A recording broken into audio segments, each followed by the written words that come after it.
Afternoon, everybody. I'd like to thank Dawn for our presentation there. It was very informative and basically touched on all the issues we've had in trying to decarbonise our fleet. I think there's very few questions I have after that, because she seemed to have answered them all. And I think the same challenges that they faced with lights is exactly the same challenges we face in Scotland.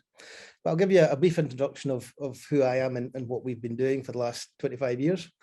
I grew up in the island of Mull and moved down to Glasgow when I was 17 to study accountancy. Met my wife, who was also doing accountancy.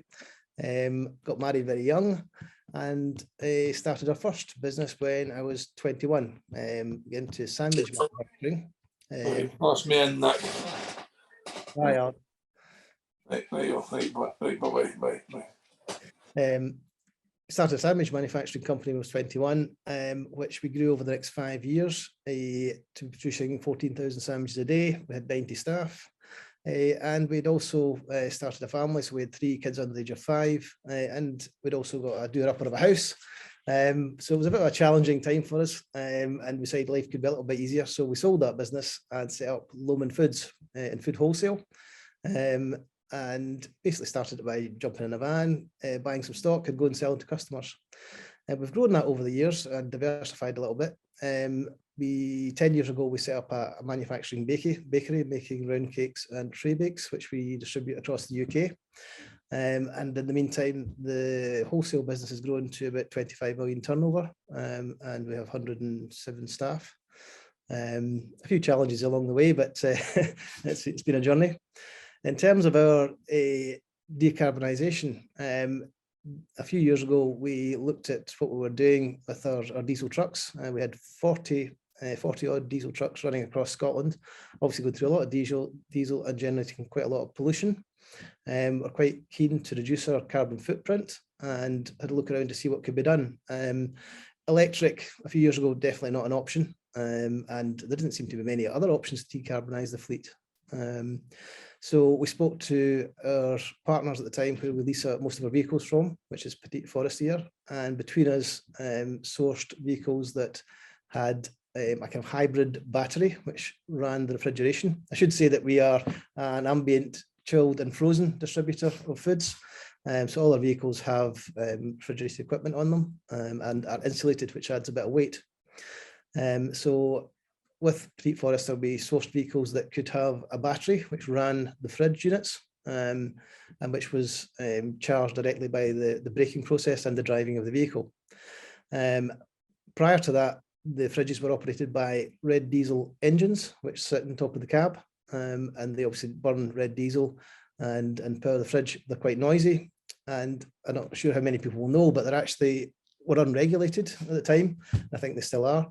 Unlike the engines that are in the vehicles themselves, they're regulated, and we have category 6 vehicles, which are quite clean. The red diesel engines seem to have escaped the government's notice and haven't really been regulated, and they were a lot more polluting than the actual engine that runs the vehicle, up to 6 times from what I understand.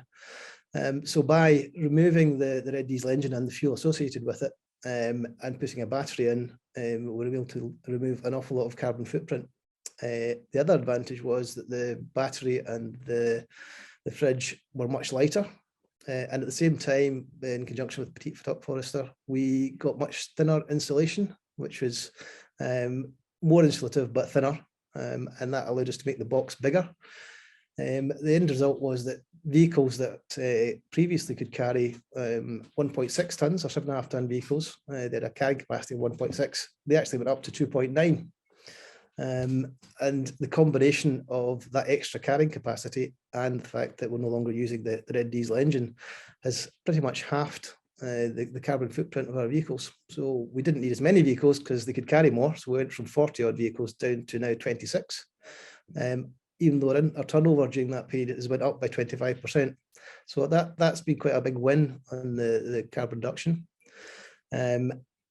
Also during that period, we trialled our first electric fleet vehicle for our sales team, and we tried a Tesla about 2.5 years ago, just to dip our toe in the water. I think we're quite nervous about would it work, how easy would it be to charge and so on.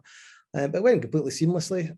Our salesman who was using that had no issues whatsoever. In fact, he enjoyed free parking and easy parking, parking in the charging slots. Since then, we've taken the plunge and decided to move all of our salespeople's vehicles and our own and our families to full electric. So we have a mixture of Teslas, the Kia e-Niro and Jaguar I-Pace. I think we still have 2 more to transfer across, one based in Inverness and one based in Dundee, because of the amount of miles that they do. Electric doesn't seem to quite give them the range that they need at this point. We are considering moving to hydrogen cars. I think Toyota do a Miari that does a fair distance, but they're quite expensive. And also trying to get the hydrogen to fuel them is probably a lot harder than trying to get an electric charge point at this stage. Moving forward, what we've got to is looking at hydrogen as a solution for our company going forward. We don't think that the electric trucks are right, but although listening to Don, maybe I've changed my mind a little bit, but for the amount of miles that some of our vehicles do, I'm not sure that electric or full electric is going to work. For example, we have trucks going to Inverness every day. It's a 380-mile round trip. I don't think there's a truck that's going to do that kind of range at this point. It doesn't seem likely. Whereas if we had hydrogen trucks, then we could fill them up to 400 miles. From what I understand, our conversations with Arcola, who are developing hydrogen fuel cells, that range is quite possible within the next 3 to 4 years. Just backtrack a little bit. We have tried an electric truck, and I will attempt to share a picture of one of our electric vehicles. That's our electric car fleet. I will attempt to share excuse me a wee second. Is that appearing okay, Dan? Yep, that's that. That's it. Am I legible? Can everyone hear me okay? Yeah. Yeah. There is an example of the first full electric truck we've brought in. And we brought this just in on loan to try it, and we used this at COP26 recently. We supplied 80% of food into COP26, which we did on the basis that our attempts at decarbonisation and our goals of having net zero by the end of 2025. So we were selected to supply most of the food in there. That vehicle can carry about 800 kilos. And from what we understood, it could do up to 150 miles. Our experience is that it doesn't do that, and that this is a big challenge for people understanding, as Don touched on, what can the vehicles actually do as opposed to what people expect them to do. We put it on site in COP to allow them to move their stock around the site, emission-free, carbon-free. They decided to go and pick some stock up from Kilmarnock, which is only about 20 miles away from the SEC in Glasgow, and it ran out of electric on the way back up the road, which then posed the problem: how do you rescue it? I'm just talking through the issues we've faced in trying to look at decarbonisation. But to rescue it, we tried to get someone who'd come along and give it a small charge to get it back to base.